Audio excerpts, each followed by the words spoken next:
Noréablesse à tous. Allez, on continue. Ouais, on va faire en deux petits parce qu'après ça va être long à uploader, ça va être casse-couille.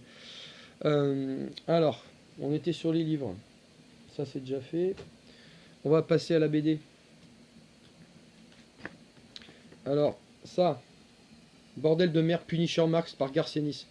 Donc, si vous avez, j'ai encore jamais lu le Punisher Max par Garcenis, lisez-le tout de suite. Mais maintenant, là, tout de suite, allez, tout de suite, allez lire Garcenis, coupez cette vidéo et allez lire Punisher Max par Garcenis. Voilà, ça se passe de commentaires, c'est un chef-d'œuvre absolu, ouais, c'est le plus grand comics, c'est la plus grande série de comics de tous les temps. Non, franchement, là, ce truc-là, c'est génial, hein. C'est le Punisher dans un univers où il n'y a pas de super-héros, où c'est un putain de badass. C'est magnifique, c'est poignant, on pleure, il massacre des pourris, des ordures, enfin c'est du sabot pur. Voilà, ça c'est bon. Du même auteur génial. De toute façon, Garcinis, à peu près tout est à peu près bon. Il fait juste chier avec son. Il casse les couilles à être anti-chrétien, anti-religion. Ils font chier. Ils me font tous chier ceux-là d'ailleurs. Vous êtes chiants avec ça. Vous êtes casse-couilles. Mais sinon, voilà. Alors, mais j'en dis quand même du bien. Alors, The Boys, ça c'est absolument génial. Ouais, ça c'est génial ça. Voilà. Alors, ça, vous avez Frenchman. Alors, c'est génial parce que ce perso là, c'est moi. C'est moi quand j'étais à la fac. Voilà, et c'est juste à pisser de rire, quoi. C'est génial, c'est un univers absolument très original en fait où les super-héros sont tous des enculés. Et eux en fait, c'est des c'est des mecs qui ont des pouvoirs comme les super-héros mais qui défoncent la gueule et qui détestent les super-héros. Voilà, c'est assez génial. The Boys. Du même auteur, Preacher. Alors c'est pareil, anti-chrétien, tout ça, mais là l'univers génial. J'ai pas encore maté la série, mais le comic c'est absolument génial. Il y a des persos fantastiques quoi. Cassidy, là, franchement, le vampire irlandais qui s'est fait vampiriser à Woodstock et tout, alcoolique, drogué, qui aime le rock. Enfin, moi, c'est absolument génial. Donc, Preacher, très bon. Qu'est-ce que c'est que ça? Petit catégisme anti-juif. Non, pardon. Non, c'est pas. Pardon, c'est une erreur. Je sais pas ce que ça fait là, hein. C'est quelqu'un qui a dû mettre ça dans ma bibliothèque. Après. Usagi Ojimbo, regardez comme c'est beau. Alors Usagi Ojimbo, c'est voilà, mais si vous, c'est pas possible. Vous aimez les comics, vous lisez, vous aimez la bande dessinée, vous lisez, mais maintenant tout de suite, allez lire Usagi Ojimbo. Alors par contre, putain, si vraiment vous parlez pas anglais, lisez les traductions, mais les éditions françaises sont ignobles, c'est dégueulasse. Mais c'est honteux d'avoir fait ça, comment vous avez pourri. Lisez les éditions anglaises, elles sont tellement magnifiques. Regardez ça, regardez ça. Oh, oh, c'est en couleur. Oh là là.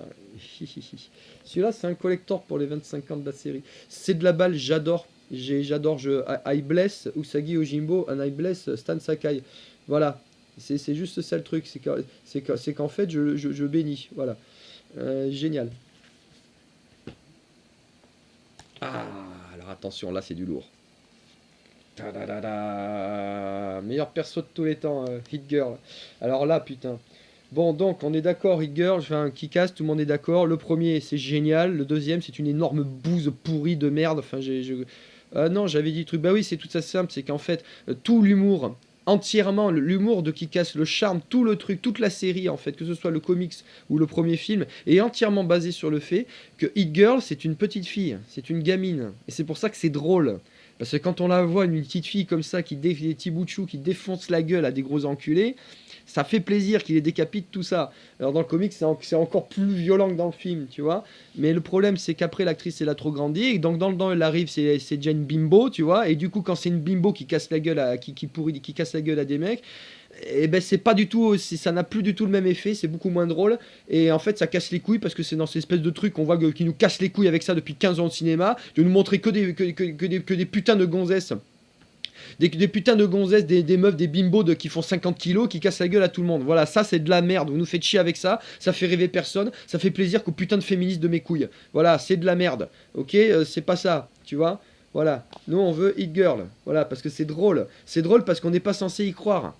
Parce on essaie pas de nous faire passer qu'une gamine comme ça peut faire ça. Alors que tous vos films de merde, là, on voit Scarlett Johansson. Non mais Scarlett Johansson dans Iron Man 2, quoi. L'autre, elle se bat quand je sais plus, c'est le réalisateur là. Le mec il fait 120 kilos et tout. Elle lui met une branlée, il fait une clé bras. Mais vous avez vu jouer ça où quand la Scarlett Johansson elle lui fait rien. Mais elle lui fait que dalle, il a rien à faire. Il attrape, il la soulève, il la jette par terre. Alors arrêtez avec vos conneries. Arrêtez de faire rentrer dans la tête des gonzesses qu'elles peuvent exploser la gueule à des armoires à glace en faisant des arts martiaux, bordel de merde. Arrêtez avec ces conneries féministes de mes couilles. Donc ça c'est un chef-d'œuvre. Pourquoi? Parce que autant le premier quand même reste léger, le premier film. Là c'est sombre, c'est dur, c'est noir. C'est vraiment là c'est la détestation de cette société de merde de la modernité. Vraiment l'exécration de cette société moderne pourrie qui déteste la pureté, qui déteste l'innocence, qui déteste. C'est absolument génial. Lisez ce truc, mais c'est trop fort. C'est un immense fuck dans la gueule de la société moderne de merde. Tac tac tac. Il reste des livres. Allez, on va passer aux jeux vidéo. Final Fantasy VIII. Bah, je sais pas, en fait, j'attendais que l'histoire commence, quoi. J'ai dû jouer 15 heures au jeu, tu sais, puis j'attendais encore que l'histoire commence, l'intrigue commence. Une espèce de romance interminable de la merde. Final Fantasy, de toute façon. À part le 6, franchement. Non, le 7, arrêtez quand le 7. Ouais, à l'époque, ouais, ce qui est bien, le 7, ouais, les mini-jeux. Le seul truc qui est bien, c'est les mini-jeux, trucs, tout ça, etc. Ouais, l'univers est pas trop mal, mais alors voilà. Puis la pute, la Tifa, là, c'est bon. C'est sûr, pareil, moi, c'est ça. Ils font chier avec ça, ils me pourrissent mes jeux avec les putes. Il y en a marre, tu joues, t'es en train de faire le combat, tu la vois avec ses énormes miches, sa mini-jupe de salope, là. Franchement, je suis désolé, mais ça t'enlève l'ambiance, ça te sort de l'ambiance. T'es plus dans le délire là, de sauver Gaïa, quoi, de sauver Gaïa, quoi. C'est bon, quoi. Il y en a marre de ça. Donc déjà pour ça, et puis Final Fantasy VII, je suis désolé, c'est de la merde. Vos invocations qu'on peut pas skipper, putain, 1 minute 30, mais j'ai ras-le-bol. Putain, et en plus, quand vous farmez, que vous faites des combats pour monter du pex, les ennemis en face, vous êtes obligés de faire des invoques. J'en pouvais plus de cet invoque, putain, c'était interminable. Mais comment on peut être con au point de pas laisser la possibilité de skipper les invoques, putain. C'est ça en fait le truc. C'est de la merde. Il n'y a pas une putain de voix digitalisée. Moi déjà à l'époque je pissais dessus, je disais mais allez vous faire foutre. Je préfère jouer à Forest of Eden 4 parce que Forest of Eden 4 au moins il y a des putains de voix. Je préfère même jouer à Ark the Lad. Ark the Lad 1, même le premier qui dure 8 heures sur PlayStation, j'adore ce jeu. Pourquoi? Parce qu'il y a des putains de voix qui sont géniales. Vidéo full explosion. C'est génial ça. Putain, mais franchement merde. C'est fantastique Ark the Lad. Génial d'ailleurs Ark the Lad. Ah ouais, Ark the Lad 1 et 2, le 3 de la merde pourri, ils nous ont fait ça en 3D, c'est à chier, c'est pourri, mais alors le 1 et le 2, putain, c'est une putain de saga, c'est tellement tragique, c'est tellement épique, enfin c'est du grand RPG japonais, pas comme cette merde de Final Fantasy VII. Voilà, ben oui, dans Ark the Lad on pleure, alors que de Final Fantasy VII on pleure pas, c'est nul. Oui, c'est nul, Final Fantasy VII, c'est nul, il y avait du potentiel, ouais, l'histoire est pas mal, côté cyberpunk, l'ambiance, mais ils ont pourri tout ça par des merdes de gameplay à la con. Voilà, c'est pourri. Alors celui-là, en revanche, tout le monde chie dessus. Moi, j'adore. Alors, Final Fantasy Crystal Chronicles, moi, je kiffe. Alors oui, on va dire, oui, c'est court, gna gna, oui, gna gna, oui, gna gna gna gna. N'empêche que là, il y a ce que je préfère le plus, ce qui est le plus important dans un RPG, un univers. L'univers déjà est génial. C'est un univers original, très original, et avec une ambiance, une esthétique très particulière et très, voilà, on va dire personnelle par rapport on sent le mec qui a fait le jeu, il a fait un truc. Ça ne ressemble à aucune autre. C'est une ambiance, c'est une musique, c'est des couleurs pastel, une espèce d'ambiance de conte de fées, c'est absolument génial. Voilà, le reste on s'en branle. Alors c'est vrai qu'il n'y a pas une grosse intrigue comme dans Final Fantasy VII, il n'y a pas tout ça, etc. Mais c'est 1000 fois mieux, putain. Et c'est un jeu qui est relaxant en plus, qui est une ambiance tranquille, douce, tout ça. Donc c'est génial. Donc voilà, arrêtez avec vos merdes là. Arrêtez de vous branler sur des trucs sur lesquels tout le monde se branle. C'est pas possible quoi. Il faut avoir des goûts un peu fins. Ça, il faut avoir des goûts fins pour l'apprécier. Tous ceux qui l'aiment pas, vous êtes des cons. Vous êtes trop cons en fait pour apprécier ce truc là. Vous avez rien compris. Tada. Ah putain, j'ai beau pas aimer la PlayStation, mais là quand même, PSP, là quand même. Ah putain, Makaimura sur PSP, de la balle, de la balle, de la balle. Super série, de toute façon, Makaimura. Bah, vous les connaissez. Alors celui sur Master System, génial. Quasiment un jeu d'aventure, quoi. Alors ça, c'est bien quand ils faisaient des jeux originaux, tu vois. Et puis celui-là, ouais, c'est la balle, je l'ai pas encore. J'ai juste commencé un petit peu, tout ça, mais je me le garde parce qu'il y a plein de trucs cachés encore. C'est de la balle. Ah ouais, alors ça j'adore. Super Robot Tyson, encore un, voilà. Alors le problème c'est qu'après ils l'ont sorti sur PlayStation, ce qui fait que ça perd un peu sa valeur.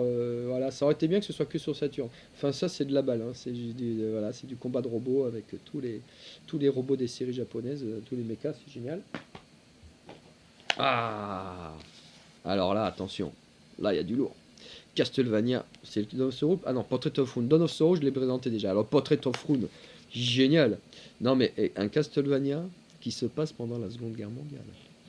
Voilà, j'en dis pas plus. Non, c'est génial. L'interaction, c'est toujours pareil. Le grand costaud, la jeune fille, là, c'est pas vraiment une petite fille, c'est une jeune fille. Et le duo fonctionne très bien, en fait. C'est génial. On inverse, on passe d'un personnage à l'autre. Voilà, c'est bien. Voilà. Voilà, par contre, si c'était l'inverse, si c'était elle qui était grande, qui se bastait, tout ça, et que lui, c'était un jeune homme qui faisait de la magie, ce serait de la merde. Voilà, c'est tout. Moi, je dis, ce serait de la merde. Et les filles, ça les fait pas rêver. Les filles, elles veulent pas être lui. Les filles, elles veulent pas être un guerrier qui détruit les monstres. Les filles, elles veulent être elle, qui fait de la magie. Hein, voilà. Ok. Qu'est-ce qu'on a d'autre? Euh, je sais pas. Décevant. C'est pas mal, mais je sais pas, l'histoire est pas prenante. C'est dommage. Sinon, c'est pas mal, c'est assez joli graphiquement. Les combats, bon, c'est du Golden Sun, c'est cool. Des invoques qui sont courts pour le coup et puis qui sont impressionnants. Mais j'ai pas été au bout, je sais pas. Putain, je l'ai pas là, mais alors par contre, je suis très fan de Sonic RPG par BioWare sur DS. C'est un jeu génial. Mais encore une fois, il faut être fan de Sonic. Il a un gros défaut, c'est que les combats, que c'est trop facile. Mais le jeu est absolument génial. Bah là, il faut aimer Dragon Quest. Moi, je suis super fan de Dragon Quest. Celui-là, il est très bon. Dragon Quest, c'est Joker, ouais, c'est Joker le premier. Il est très bon, c'est excellent. Bon, c'est du.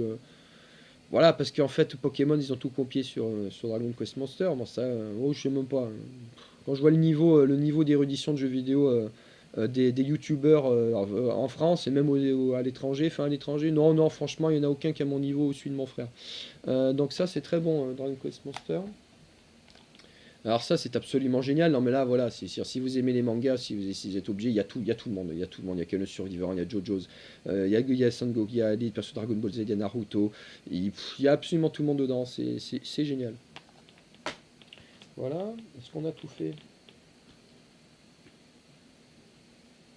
Je crois qu'on a tout fait, hein. Je regarde s'il m'en reste. Ouais, ça, il faut lire, hein. Lisez jusqu'au bout son Messerschmitt de Adolphe Galland. C'est très important de lire ça, hein. Ah ouais, ouais, lisez, hein, lisez-le. Voilà, les amis, ceux qui me suivent, je vous aime, je vous aime, je vous aime. Noréa blesse. Et ceux qui m'ont trahi, allez vous faire enculer.